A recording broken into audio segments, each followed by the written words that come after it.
আসসালামু আলাইকুম, কেমন আছেন সবাই? আজকে এই গাছগুলো আমি রিপোর্ট করব। এগুলো সব ফিলোর ভ্যারাইটি। একটা আছে সিলভার সোর্ট। তো এগুলোই আজকে রিপোর্ট করব এবং পুরোটা আপনাদের সাথে শেয়ার করব। আর মিডিয়া হিসাবে আমি এখানে যেরকম ইনডোরের মিডিয়া রেডি করি, ঠিক সেইভাবেই ইনডোরের মিডিয়া রেডি করলাম। আমার এভাবে তো কেন জানি না, মিডিয়া রেডি করার সময় এই মাটিটা ধরতে ভীষণ ভালো লাগে। এখানে আছে ভার্মি কম্পোস্ট, কাঠকয়লা, ধানের চিটা, তারপরে এই যে উনিও এসে গেছেন সাথে একটু পর্যবেক্ষণ করতে। সবসময় মানে আশপাশে ঘুরঘুর করে। আর এখানে তারপরে আমি আরেকটু দিয়েছি হচ্ছে আপনাদের একটু নিম খোল, তারপরে মানে প্রতিবারই আমি যেগুলো যেগুলো মিশাই আর কি, হাড়ের গুঁড়া, একটু ফাঙ্গিসাইড, একটু সামান্য মাটিও দিয়েছি।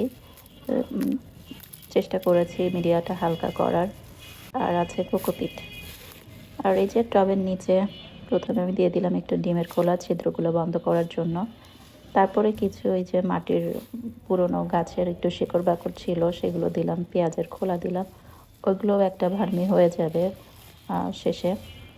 তো এভাবেই আশা করি দেখতে থাকবেন আমি কিভাবে লাগাই। এই যে এটা হচ্ছে ফিলোর ভার্দে যেটাকে বলে। নামগুলো একটু একটু করে মুখস্থ করার চেষ্টা করছি। আমি রুটটা দেখে আসলে একটু অবাকই হয়ে গেলাম। অনেক দিন ধরে এটা পার্সেল আসার পরেও আমি বেশ কিছুদিন, প্রায় 10-15 দিন আমি রেখে দিয়েছিলাম, কিন্তু দেখছি এখনও রুট আসে নাই সেরকম। ইনশাল্লাহ এসে যাবে। এই যে মিডিয়াতে দিয়ে দিলাম সেট করে একটু বড় টবে। আশা করছি খুব দ্রুতই মিডিয়া রুটটা চলে আসবে। আর লাগানোর পরে কিছুদিন আমি একটু ছায়াতে রেখে দিব।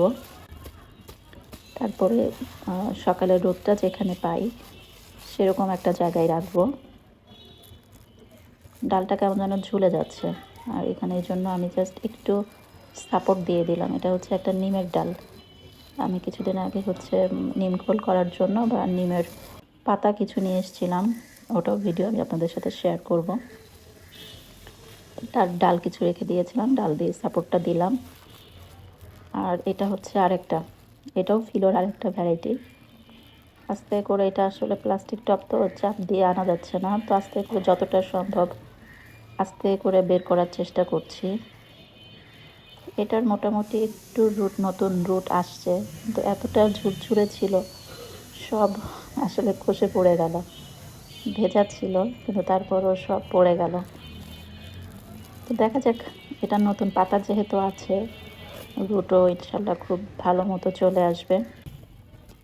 মিডিয়ার চারপাশে আমি আবার একটু দিয়ে দিলাম, না যতটা হালকা করা যায় এভাবেই আসলে পুরোটা লাগিয়ে দিব। সবগুলো গাছই আমি এইভাবে লাগানোর চেষ্টা করছি। এই যে আমার লাগানো কমপ্লিট হয়ে গেল। আমার সিলভার সোটটা অনেক পছন্দের। সবগুলোতে এবার পানি দিব, দিয়ে বেশ কিছুদিন আমি ছায়ায় রেখে দিব। কেমন লাগলো আমার আজকের ভিডিওটা অবশ্যই কমেন্টে জানিয়ে যাবেন। আর যদি ভালো লেগে থাকে একটা লাইক, কমেন্ট, আর গ্রুপগুলোতে একটা শেয়ার করে দিবেন। এতক্ষণ ধরে ভিডিওটা দেখার জন্য অসংখ্য ধন্যবাদ আপনাদেরকে। Thank you for watching.